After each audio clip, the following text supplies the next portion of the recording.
J'ai très peur. J'ai très peur parce que j'ai suffisamment couvert des élections en Afrique pour savoir quand les choses s'annoncent très mal. Voyez-vous, aujourd'hui au Cameroun, on est en train de réunir tous les ingrédients d'une crise préélectorale, électorale et même post-électorale.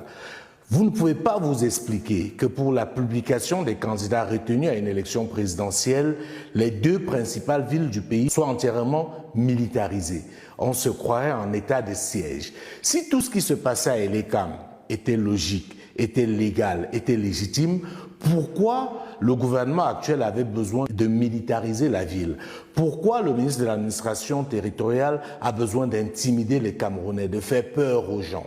Donc je pense que tout ça, c'est un climat qui ne me rassure pas et qui me pousse à avoir très peur. Quand je vois ce qui se passe au Cameroun, comment on peut, dans un État, utiliser des méthodes de voyous pour éliminer un candidat, je trouve ça très inquiétant. Ce qui est encore plus inquiétant, c'est de voir la réaction de certains intellectuels faussaires qui cautionnent ce genre d'agissement.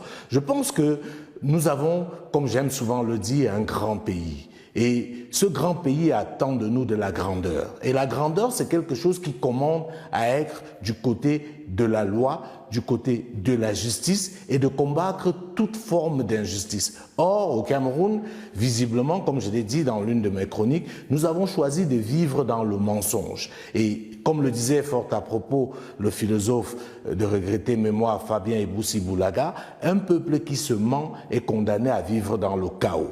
La plupart des Camerounais connaissent la vérité aujourd'hui.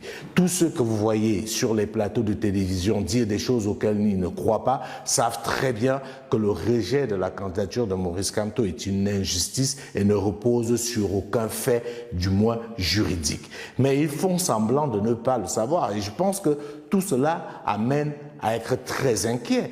Comme vous l'avez relevé dans vos questions, on sait ce que l'exclusion a créé comme problème dans plusieurs pays en Afrique. Donc, nous